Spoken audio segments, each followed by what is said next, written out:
नमस्कार। बंगाल में ब्रिटिश शासन की स्थापना किस प्रकार से हुई, उसके विषय में बात कर रहे हैं हम लोग। प्रारंभ में जो संघर्ष हुआ ईस्ट इंडिया कंपनी और सिराजुद्दौला के मध्य, उस संघर्ष की परिणति अलीनगर की संधि के रूप में हुई, जिसके माध्यम से सिराजुद्दौला ने ईस्ट इंडिया कंपनी को वो पुरानी सभी रियायतें प्रदान कर दी जो कि मुग़ल बादशाह के द्वारा प्रदान की गई थी। वो तमाम व्यापारिक सुविधाएं, कर मुक्त व्यापार करने की अनुमति। लेकिन उसके पश्चात भी, अलीनगर की संधि के पश्चात भी ईस्ट इंडिया कंपनी और नवाब के संबंध सामान्य नहीं हो सके और इसकी चरम परिणति हमें दिखाई देती है प्लासी के युद्ध के रूप में। प्लासी का युद्ध भारतीय इतिहास की एक अत्यंत महत्वपूर्ण घटना है, एक युगांतकारी घटना मानी जाती है। एक युग का अंत, अर्थात मुग़ल जो समय था, मुग़ल काल था, उसका अवसान माना जाता है। प्लासी के परिणाम इतने युगांतकारी थे और आधुनिक युग का भारत में प्रारंभ माना जाता है। तो आधुनिक काल के युद्धों की हम बात करें तो उनमें सबसे इम्पॉर्टेंट युद्ध को हम प्लासी के युद्ध के नाम से जानते हैं। तो क्या कारण थे कि अलीनगर की संधि भी स्थायी शांति नवाब और कंपनी के मध्य स्थापित नहीं कर पाई।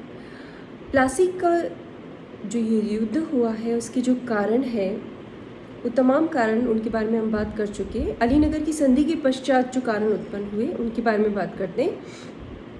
पहला कारण ये कि अलीनगर की संधि तो हो गई, लेकिन दोनों में से कोई भी पक्ष इस संधि की शर्तों को पालन करने में उत्सुक नहीं था।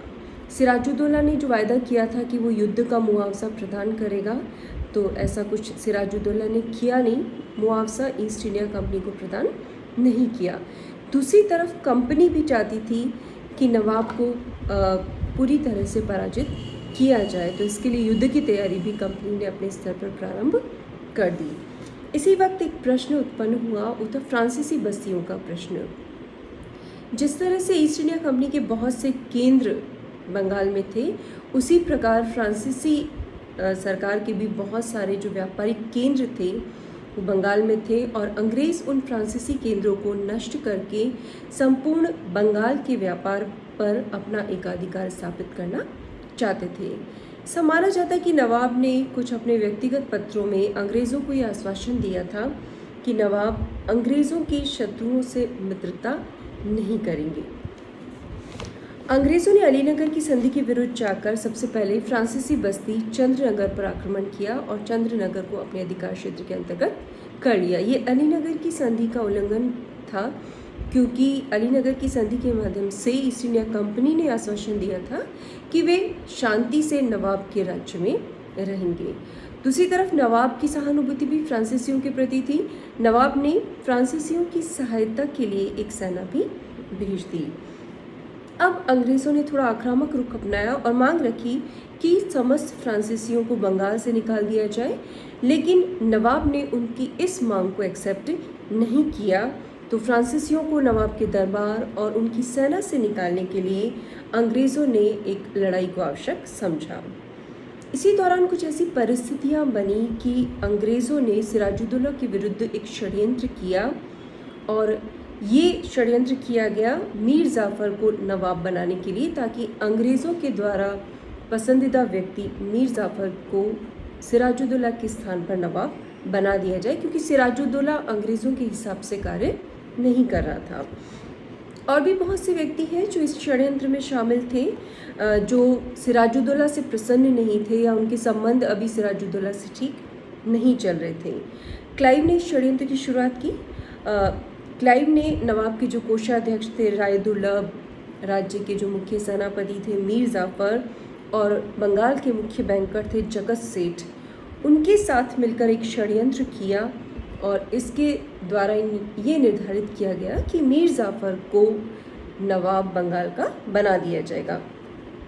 सिराजुद्दौला ने रायदुर्लभ को दीवान के पद से हटाया था, जगत सेठ को अपमानित किया था और मीर जाफ़र को भी मीर बख्शी के पद से हटा दिया था। इसीलिए इन्होंने ईस्ट इंडिया कंपनी के साथ मिलकर ये षड्यंत्र किया। एक गुप्त संधि की गई जिसके अनुसार अंग्रेज़ मीर जाफ़र को नवाब बना देंगे और बदले में मीर जाफ़र कंपनी को बहुत सारी व्यापारिक, प्रादेशिक और आर्थिक सुविधाएं प्रदान करेगा।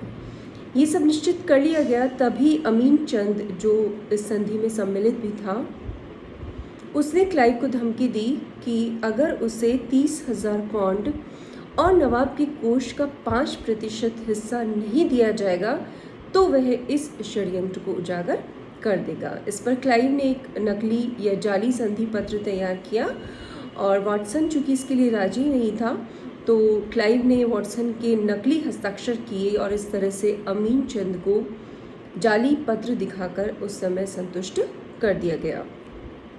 सिराजुद्दौला की जो सेना के मुख्य सेनानायक थे मीर जाफर, वो तो इस षड्यंत्र में शामिल थे ही थे, और भी जो सेनापति थे राय दुर्लभ, यार लुत्फ खान, ये सब इस षड्यंत्र में शामिल थे। सिर्फ मीर मोइनुद्दीन जो सेनापति थे, जिन्हें मीर सदन के नाम से भी जाना जाता है, वो इस षड्यंत्र में शामिल नहीं थे। प्लासी का युद्ध कोई बहुत बड़ा सैनिक दृष्टि से युद्ध नहीं है, ये एक छोटी सी झड़प कह सकते हैं। नवाब के पास लगभग 50,000 की सेना है, क्लाइव के पास लगभग 3,000 की सेना है, जिसमें से 2200 भारतीय सिपाही है और 800 यूरोपियन सिपाही है, लेकिन फिर भी प्लासी के युद्ध में सिराजुद्दौला को पराजय का सामना करना पड़ा। यह युद्ध 23 जून 1757 को मुर्शिदाबाद से 20 मील दूर प्लासी के मैदान में हुआ था, इसीलिए इसे प्लासी का युद्ध भी कहा जाता है। इस युद्ध में सिराजुद्दौला को पराजय का सामना करना पड़ा, क्योंकि सिराजुद्दौला की जो अधिकांश सेना थी, जिसके सेनानायक मीर जाफर स्वयं सिराजुद्दौला के विरुद्ध षड्यंत्र में शामिल थे, तो उस सेना ने युद्ध में भाग ही नहीं लिया। एक तरह का नाटक मात्र हम इसको कह सकते हैं अगर युद्ध की दृष्टि से बात करें, लेकिन इसके परिणाम बड़े युगांतकारी हैं इस युद्ध के, और इन परिणामों ने एक तरह से भारत में कंपनी के शासन की नींव रख दी। प्लासी के युद्ध का मूल्यांकन करें, उसके महत्व या परिणाम की बात करें, तो कुछ प्रमुख विचार अगर हम देखें, ईश्वरी प्रसाद कहते हैं, अंग्रेज़ों की यह विजय न तो अंग्रेज़ों की वीरता का परिणाम थी और न क्लाइव की श्रेष्ठ सेनानायकत्व का, यह विश्वासघात काफ़ी था। सैनिक दृष्टि से यह युद्ध एक नाटक मात्र था। अगर हम बात करें सैनिक दृष्टि से, तो नवाब की सेना के लगभग 5,000 सैनिक मारे गए थे और अंग्रेज़ों के सिर्फ 65 सैनिक इस युद्ध में मारे गए थे। कुछ ऐसे ही विचार KM पन्नीकर के भी हैं। वो अपनी book survey of Indian history में लिखते हैं कि प्लासी की घटना एक हुल्लड़ या भगदड़ थी, युद्ध नहीं। आगे चलकर वो लिखते हैं, यह एक सौदा था जिसमें बंगाल के धनी सेठों तथा मीर जाफर ने नवाब को अंग्रेज़ों के हाथों बेच डाला। प्लासी का युद्ध भारत के इतिहास की एक युगांतकारी घटना है, और जब जदुनाथ सरकार ये कहते हैं कि 23 जून 1757 को भारत में मुगल काल का अवसान हो गया और आधुनिक काल का प्रादुर्भाव हो गया, तो बहुत से विद्वान ये मानते हैं कि भारत में आधुनिक युग की शुरुआत की अगर कोई तिथि हम डिसाइड करना चाहें तो संभवतः प्लासी का युद्ध होगी, क्योंकि यहाँ से ही कंपनी के वर्चस्व की स्थापना की शुरुआत हो जाती है। इस युद्ध के पश्चात अंग्रेज जो एक व्यापारी जाति थे, वो शासक जाति के रूप में तब्दील हो गए। राजनीतिक महत्व की बात करें, सिराजुद्दौला की मृत्यु हो गई या मौत के घाट उन्हें उतार दिया गया, और अब बंगाल के नवाब हो गए मीर जाफर, जो अंग्रेज़ों के द्वारा मनोनीत व्यक्ति थे। इस युद्ध के दौरान अंग्रेज़ों को भारतीयों की दुर्बलता का पता चला। ये भी पता चला कि बंगाल के हिंदू जो हैं मुस्लिम शासन से असंतुष्ट हैं। मीर जाफर को नवाब तो बना दिया गया, लेकिन वो नाम मात्र का शासक था, और शासन की जो वास्तविक शक्तियाँ थी वो वस्तुतः ईस्ट इंडिया कंपनी के हाथ में ही थी। प्लासी से पूर्व बंगाल के नवाब का कंपनी पर नियंत्रण था, लेकिन प्लासी के पश्चात कंपनी का पूरी तरह से नवाब पर नियंत्रण स्थापित हो गया। मेलिसन ये कहते हैं कि इतना तात्कालिक, स्थायी और प्रभावशाली परिणामों वाला कोई युद्ध नहीं हुआ। इसी तरह से अल्फ्रेड लॉयल का ये कहना है कि प्लासी में क्लाइव की सफलता ने बंगाल में युद्ध और राजनीति का एक अत्यंत विस्तृत क्षेत्र अंग्रेज़ों के लिए खोल दिया। इसके बाद अंग्रेज़ बंगाल में नवाब निर्माता बन गए। बंगाल के व्यापार पर एक तरह से ईस्ट इंडिया कंपनी का एकाधिकार हो गया। कंपनी की जितनी भी प्रतिद्वंदी थी कंपनियां, ईस्ट इंडिया कंपनी की, फ्रांसीसी, डच कंपनीज, उन सब की प्रतिस्पर्धा पूरी तरह से समाप्त हो गई। बंगाल का सूबा मुगल शासक के हाथ से निकल गया, क्योंकि बिना मुगल सम्राट की परमिशन के अंग्रेज़ों ने, एक व्यापारिक कंपनी ने बंगाल में नवाब को परिवर्तित कर दिया। तो मुगल सत्ता जो थी, मुगल सम्राट की सत्ता और पावर का जो खोखलापन था, वो पूरी तरह से प्रकट हो गया। हम कह सकते हैं भारत में अंग्रेजी राज्य की नींव पड़ गई। सैनिक महत्व की बात करें तो सैनिक दृष्टि से बंगाल अंग्रेज़ों के लिए अत्यंत महत्वपूर्ण था। दक्षिण में साम्राज्य स्थापना इतनी आसान नहीं थी। दक्षिण में हैदराबाद के निज़ाम थे, मराठे काफ़ी शक्तिशाली थे, तो इन सब शक्तियों के कारण अंग्रेज़ी साम्राज्य की स्थापना का मार्ग इतना सरल नहीं था। बंगाल समुद्र तट पर स्थित था, इसलिए अंग्रेज़ जल मार्ग से अपनी सेनाएं वहाँ पर ला सकते थे, और इस तरह से अंग्रेज़ों के लिए उत्तरी भारत की विजय का मार्ग और भी आसान हो गया। आर्थिक महत्व की बात करें, प्लासी के युद्ध के पश्चात कंपनी के संसाधनों में बहुत ज़्यादा वृद्धि हुई। प्लासी के युद्ध और उसके पश्चात जो कंपनी ने लूट मचाई बंगाल में, उसने अंग्रेज़ों को अनंत साधनों का स्वामी बना दिया। बंगाल के इसी अनंत साधनों की सहायता से अंग्रेज़ों ने बाद में दक्षिण विजय किया और फिर तमाम उत्तरी भारत को अपने प्रभाव क्षेत्र के अंतर्गत ले आए।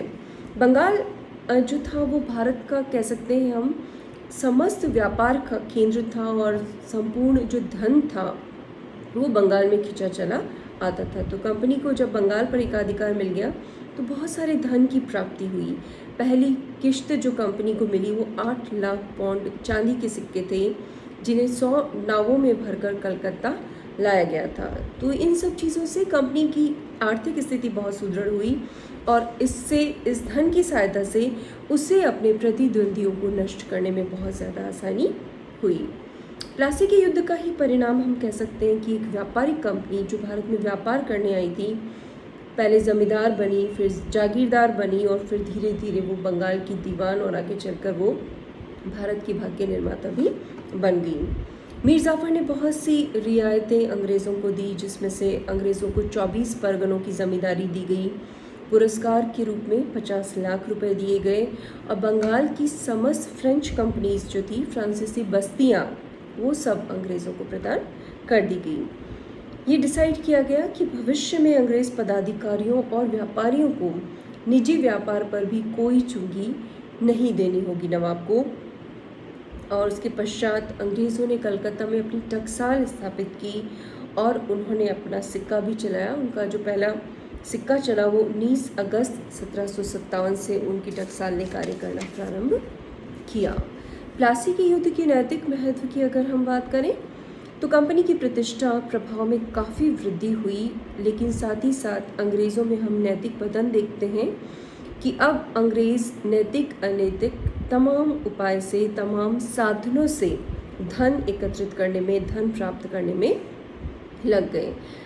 नवाब भी प्रजा का शोषण करने लगा, और कंपनी के द्वारा तो घोर आर्थिक शोषण के युग की शुरुआत की जाने लगी। और बंगाल जो कभी बहुत निर्मम और निरंकुश शासकों के अधीन भी कभी इतना कमज़ोर नहीं रहा, कंपनी के शासन के अधीन वो इतना कमज़ोर और इतना दरिद्र हो गया। भारतीयों की जो विश्वासघात प्रवृत्ति थी वो पूरी तरह से प्रकट हो गई अंग्रेज़ों के समक्ष, और अंग्रेज़ों ने इस फूट डालो और शासन करो की नीति का पूरा लाभ आगे चलकर उठाया।